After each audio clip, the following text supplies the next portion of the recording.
Hey everybody, welcome to the channel, welcome to the stream. So here we have Amethyst fully EVO D Brown. Now on paper this card looks like he might be one of the best Amethyst cards in the game and possibly even in the upper end of the point guards considering he has the magic combination. Now he is 6'1", but we know that in the comp scene, people still have been playing Stockton and Kyle Lowry up until very recently, and those cards served really well. So height doesn't necessarily make you completely unplayable, but 6'1" is really short. That would be the main flaw. The other flaws are that he doesn't have playmaking badges, right? Like he doesn't have field general or floor general or ankle breaker. I'm sorry. Well, he also doesn't have ankle breaker, but I'm thinking of Dimer. So without Dimer, without floor general, you're gonna need to run like a Giannis or a Kirilenko to have that stuff on the floor with you. That having been said, he's a really inexpensive Amethyst card with a really easy Evo. I Evo'd this guy while Evoing other cards. If I wanted to Evo, you can Evo this guy in like an hour. You know, the whole thing. So it's totally worth it to get the card, Evo him up if you're looking to play this card. But should you be looking to play this card? Is he worth your time? That's what we're here to find out today. So first, let's go over his badges. So the finishing badges. So just right off the bat, this card dunks excellently. He's an excellent dunker. Like just super. If we had a tier list for fun, this card makes the fun tier list really easily. He's one of the most fun cards in the game, and I would say it's almost worth it for me personally to take him into triple threat online and just dunk on people with this card. Like he's that kind of card. What's up, Cam Powell? I see you. So he's got fast break finisher, showtime, consistent finisher, and contact finisher is gold. Acrobat is gold. Lob City's gold. Relentless is gold, and of course showtime and fast break finisher are Hall of Fame, so he'll get into takeover real quick for you. With the shooting badges, he got that difficult shots. This is important because he gets a big boost to his mid-range, which makes him a much better shot creator in the mid-range. And then catch and shoot, corner, green machine, hot zone, quick draw, and of course that gold range extender. That is the real reason we're doing this video. If he didn't have range extender, we wouldn't even be covering the card, right? And he has volume shooter, so excellent shooting badges. We covered his playmaking badges. He's basically just got slasher badges for the most part. And then here we go. He's got the gold clamps. Off-ball pass, pick dodger, tireless defender, trapper. Now, he doesn't have intimidator, which, you know, is a factor. I think intimidator is that badge that going forward determines whether or not your point guard is an elite point guard, because we're at the point where clamps is default, you know? So right away, well, first of all, let's look at his hotspots. He's got really great hotspots. He's only missing one of the key ones. And he has a really nice jumper. I actually really like his jumper. Big green window. Big green window. You see a full white from the logo, and that goes in. So excellent jump shot.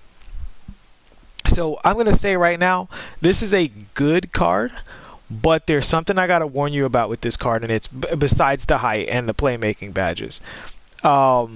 Here's the issue right here. When you're running full court, all of his change of direction dribbles are bad.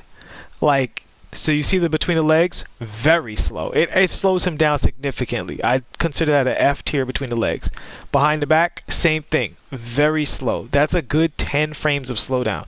Like 1, 2, 3, 4. I mean, honestly, it feels like more than that. Like he might have 20 frames of just slowdown tacked on to his behind the back when he's running forward. And the same thing with his crossover. He literally stops, looks at the ball, chills out, writes his name on it, picks the ball back up, and then he does it. His behind the back, it stops before going horizontally. Also really bad. The one dribble that he has going full court that's okay is his in and out. His in and out's really good. But all the other ones, he's a slasher. He's head down, going straight to the rim. You can't do the change of direction stuff that you can do with a lot of other characters. What's up, Ariza, Sir Jam's back? See y'all in the chat. Welcome aboard. So that is important to know. The other thing, the major dribble that he has that's not great is his hesitation. He can't cancel out of it quickly enough to deceive at all, and he doesn't have the quick change of direction either. right? It's like it says he has quick first step, but it really doesn't feel like it when you do any of the dribbles listed, and those are all key dribbles. Now, it's not all bad news for D Brown. His step back is pretty good. He does it immediately. We talk about this, guys. You see when the dots appear, he goes into it a little faster than other characters. It's not too bad. And out of a combo, it feels really quick sometimes. So it's not the best, but it's, you know, it's usable, more usable than other cards. He has a good momentum dribble, good double momentum. See his momentum behind the back, good momentum behind the back. I love his half spin is really strong, especially for such a good slasher. And this card is a good slasher. He's one of the, he dunks so easily. Like, he wants to dunk really bad. He's one of those cards that really wants to dunk. You know, he goes for dunks almost every time you want him to, which, depending on what kind of player you are, that might be really important for you. But you see that bad between the legs? This is a straight line player.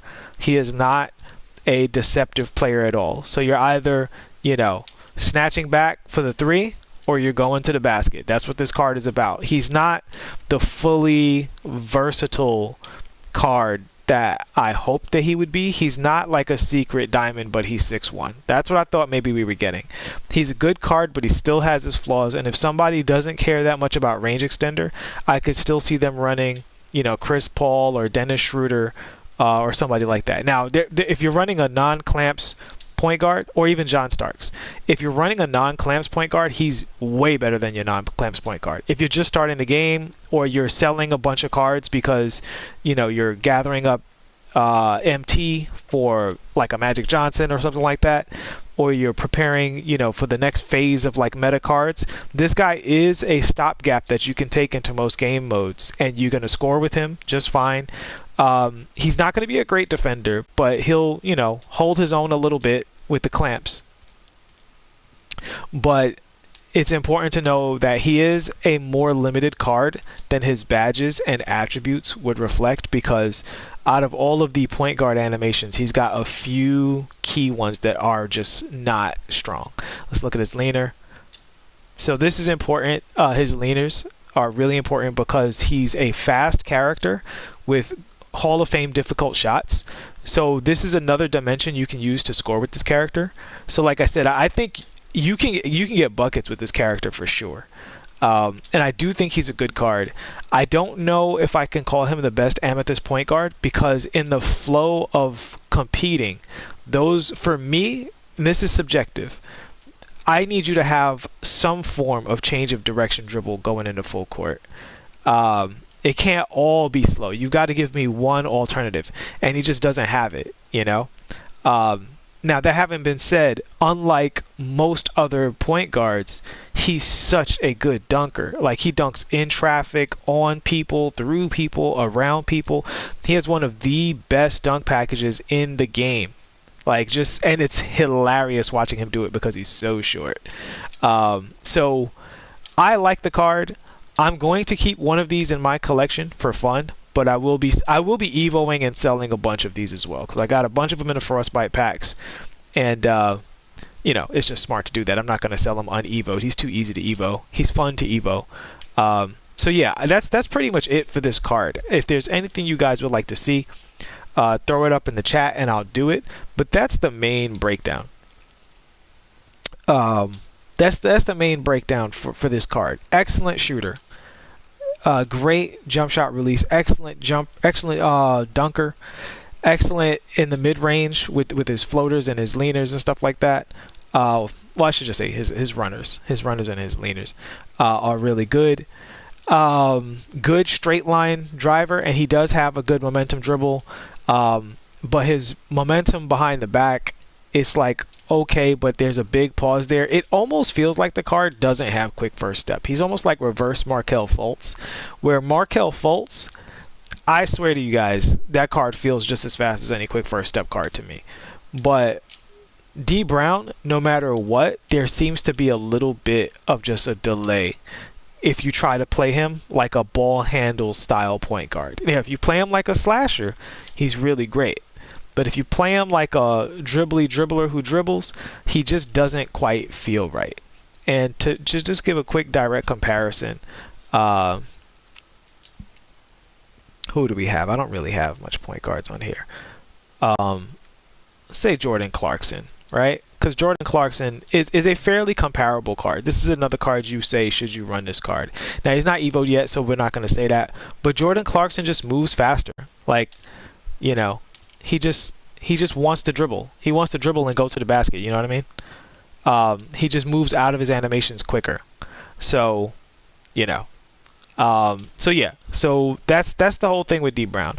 Super fun card at the top of the tier list for fun cards. But he's got his limitations when it comes to the ball handling. He has, if I was strictly judging him as a point guard, I would rate him very low because with no playmaking badges and some of the worst dribble animations out of all of the point guards, you're really just banking on the fact that he has range extender and he's a great dunker and he has gold clamps, you know. So that's going to wrap it up for D Brown. I like the card personally. I cannot rate the card very highly. He's not Landry Fields. Landry Fields, highly recommended. I think you can stick Landry Fields in a real lineup and do work with him. I think you can run Landry Fields as much as you can run any, you know, Amethyst or Diamond shooting guard. And there's several pink diamonds that Landry Fields is much better than. You know, like several. We could go down the line. This isn't that. D Brown is a fun budget card that can win you games on your budget squad lineup, but quite frankly, if you are in the budget realm, definitely the Jeremy Lin and the Jason Kidd are. It was much more worth your time to EVO those cards and run those cards than to run D Brown. Unfortunately, because he's so much fun, you want him to be this tiny little cheese ball, but he's just not that. M7, what's up, M7? I haven't seen you around in a while. Yeah, Kyrie lit him up. Kyrie lit him up. If Kyrie's gonna play, I mean, he's not gonna shoot that percentage, but the aggression that he played with and the focus that he played with, that was pretty fantastic. Or is it? No, I'm not gonna continue to stream. I gotta run some errands today. I just wanted to get this D Brown done for you guys, and I have more EVOs to continue so I can do more breakdowns and stuff. Really looking forward to getting you that Jeremy Lin pretty soon as well. Alright, so I hope you guys enjoyed this. I hope this gave you the information that you were looking for in regards to the D Brown card. I can't tell you whether or not to EVO or buy this card. I can just tell you my experience with the card and what the card brings to the table. Because he's not in the perfect card category, he's not Landry Fields, where I feel like unless you're just all set at shooting guard, go ahead and get that card. Even if you are set at shooting guard, he allows you MT mobility. You know, you might have, say, a Vince Carter, and you know a new card's going to come out. You can sell Vince Carter and run Landry Fields. And, you know, he's not going to dunk like Vince, but he's going to shoot like Vince, and he's going to defend as well as Vince. And he's going to dunk well enough that you can sell your Vince and use that MT on the new better card and have Landry as a stopgap. D Brown's not a stopgap. D Brown is just a fun kind of side piece card, or if you're just getting started in the game and you know you want to save on those contracts, EVOing Kid or whatever, or you don't feel like doing that, or you just hate those cards or whatever, then you know, or Jeremy Lin, or you need a backup for Jeremy Lin and you want range extender, then you would pick him over Kid if that was the case. So yes, that's pretty much it. Really? You have fully evoed Landry Fields and he never dunks for you? My Landry Fields dunks all the time. I wonder what you're doing differently. And he definitely doesn't feel slow. I've cooked with that card, man. I have cooked with that card. But alright guys, that's going to wrap it up for this one. I'll see you in the next one. Thank you for watching. Please like and subscribe, and peace.